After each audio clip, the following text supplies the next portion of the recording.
Assalamualaikum warahmatullahi wabarakatuh. Alhamdulillahi rabbil alamin.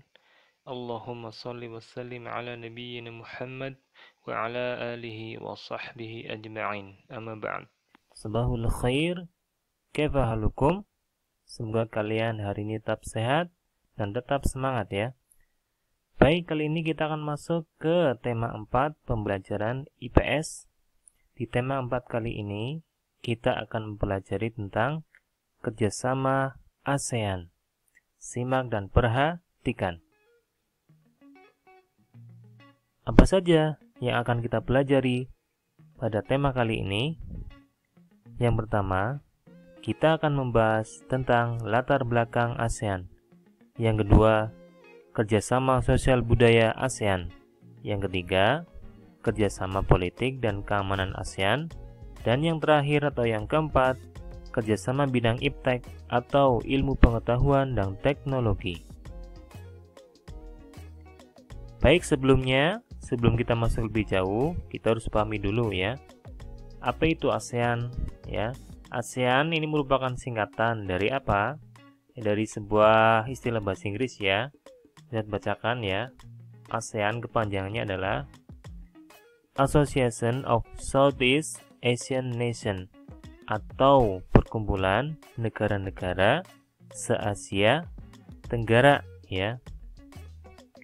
Nah, kita lihat latar belakang ASEAN. Menurut sejarahnya, ASEAN didirikan di Bangkok. Bangkok itu adalah ibu kotanya Thailand ya. Kapan? Itu didirikan pada tanggal 8 Agustus tahun 67. ASEAN ini didirikan melalui deklarasi Bangkok ya. Jadi adanya deklarasi Bangkok ini menandakan berdirinya ASEAN. Siapa pendirinya? Yaitu ada 5 negara ya yang mengusung adanya ASEAN. Ternyata di 5 negara ini ada negara kita ya. Kita patut berbangga ya. Negara kita menjadi salah satu negara pendiri ASEAN. Baik, siapa saja negaranya atau apa saja negaranya? Yang pertama, pendiri ASEAN adalah Indonesia. Diwakili oleh Adam Malik. Ya. Ini adalah menteri luar negerinya. Yang kedua adalah negara Malaysia, diwakili oleh Tun Abdul Razak. Yang ketiga, pendirinya adalah negara Singapura, diwakili oleh Raja Ratnam. Yang keempat, Filipina, diwakili oleh Narciso Ramos. Dan yang terakhir adalah Tanat Koman dari Thailand. Ya. Kelima negara ini merupakan pelopor berdirinya ASEAN. Ya. Setelah itu, 5 negara yang lain secara beruntun masuk menjadi anggota ASEAN. Ya. Yang jelas, negara-negara ini adalah negara Asia Tenggara ya. Baik, kita akan melihat logo ASEAN ya. Tentunya kalian pernah melihat logo ASEAN ini ya. Di kelas 5 juga pernah kalian temui pelajaran tentang ASEAN ya. Coba diamati logonya ya. Di situ ada warna kuning, warna merah, dan juga warna apa? Biru ya. Baik, kita masuk ke warna birunya dulu nih ya. Warna biru ini pada logo ini menandakan adanya perdamaian dan stabilitas. Sedangkan warna merahnya ini berarti adalah semangat dan kedinamisan ya. Warna putih ya, ini warna putih di sekelilingnya ini ya, di lingkarannya artinya adalah kesucian. Sedangkan warna kuning merupakan kemakmuran. Nah, kita lihat ke bentuknya sekarang.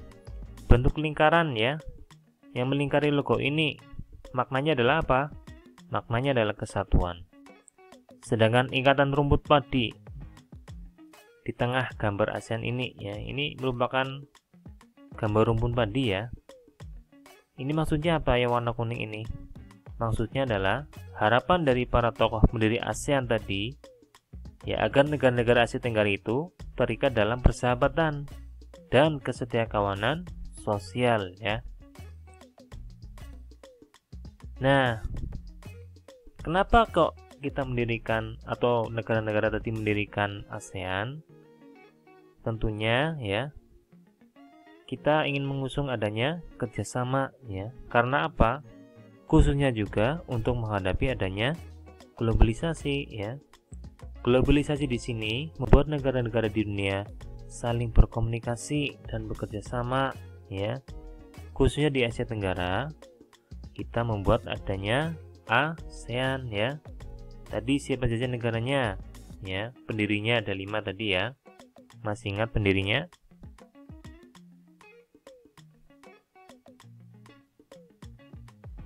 Ya, ada Indonesia, Malaysia, Singapura, Filipina, dan Thailand. Lalu negara sisanya apa lagi? Ya, negara Asia Tenggara sisanya tadi yang belum disebutkan ya. Apa saja berarti sisanya? Kamu bisa lihat di layar ya. Ada Myanmar, Kamboja, Vietnam, Laos, apa lagi yang belum kira-kira? Brunei Darussalam ya. Negara-negara ini menyusul kemudian ya menjadi anggota ASEAN. Namun ada satu negara di Asia Tenggara ya yang sampai sekarang belum ikut sebagai anggota ASEAN. Di pertemuan-pertemuan yang lalu Ustaz sudah pernah menyampaikan, ada yang masih ingat? Ya, yang tidak menjadi anggota ASEAN adalah negara Timor Leste ya. Timor Leste ini adalah ex dari negara kita ya, atau dulu merupakan satu wilayah dengan negara kita, namun sekarang sudah bukan bagian dari negara Indonesia. Baik, sekarang kita akan melihat lebih jauh bagaimana kerjasama antar negara ASEAN ya. Kita masuk ke kerjasama sosial budaya. Dalam kerjasama sosial budaya, yang pertama, ASEAN punya program pelindungan anak atau yang disingkat dengan ACF atau ASEAN Children Forum ya. Fungsinya apa? Ya untuk lebih memaksimalkan pelindungan terhadap anak-anak. Yang kedua, didirikannya ASCC atau dalam arti bahasa Indonesianya merupakan masyarakat sosial budaya ASEAN yang fokus pada pembangunan manusia, pengentasan kemiskinan, dan juga pencapaian kesejahteraan masyarakat khususnya di Asia Tenggara. Yang ketiga, adanya apa? Adanya pagelaran seni dan budaya ya. Tentunya ini adalah lintas negara ya, tidak hanya satu negara. Yang berikutnya atau yang keempat, adanya penanggulangan bencana alam. Yang kelima, adanya penyelesaian konflik antar negara. Contohnya apa di sini? Dulu pernah ada ya konflik antara Kamboja dan Vietnam. Yang berikutnya adalah kerjasama politik dan keamanan. Apa saja bentuknya? Yang pertama, ada pembentukan ASEAN Security Community. Ya. Berarti ini maksudnya apa? Yang kedua, adanya perjanjian kawasan bebas nuklir. Ya. Di ASEAN ini juga dideklarasikan bahwa negara-negara Asia Tenggara itu adalah negara yang bebas, khususnya bebas senjata nuklir ya. Jadi tidak boleh ada dari negara-negara Asia Tenggara ini yang memproduksi atau menggunakan senjata nuklir ya. Yang ketiga, adanya kesepakatan sebagai kawasan yang damai, bebas dan netral, atau dalam singkatan bahasa Inggrisnya adalah SOP1. Kepanjangannya Zone of Peace, Freedom, and Neutrality ya. Itu bahasa Inggrisnya. Yang terakhir, kita melihat kerjasama dalam bidang iptek atau ilmu pengetahuan dan teknologi. Yang pertama, apa contoh kerjasamanya? Ada pertukaran pelajar dan guru ya antar negara Asia Tenggara. Yang kedua, pertukaran ahli teknologi ya, mungkin dari luar didatangkan ke Indonesia ya, dari Indonesia didatangkan ke luar negeri. Kemudian yang ketiga, ada pendirian Solar Academy ya. Ini merupakan pendirian akademi tentang apa nih kira-kira? tenaga surya ya di Asia Tenggara, yaitu institusi pendidikan dan pelatihan tentang tenaga surya ya. Baik, sekian materi yang bisa Ustadz sampaikan dalam video kali ini. Semoga dapat dipahami. Jika masih ada pertanyaan, silakan aktif berkomentar ya di Google Classroom.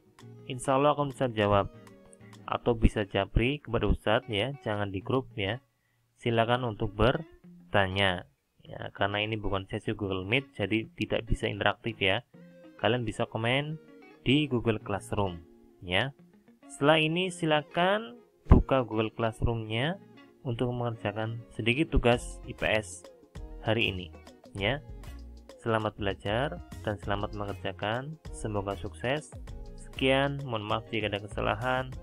Wassalamualaikum warahmatullahi wabarakatuh.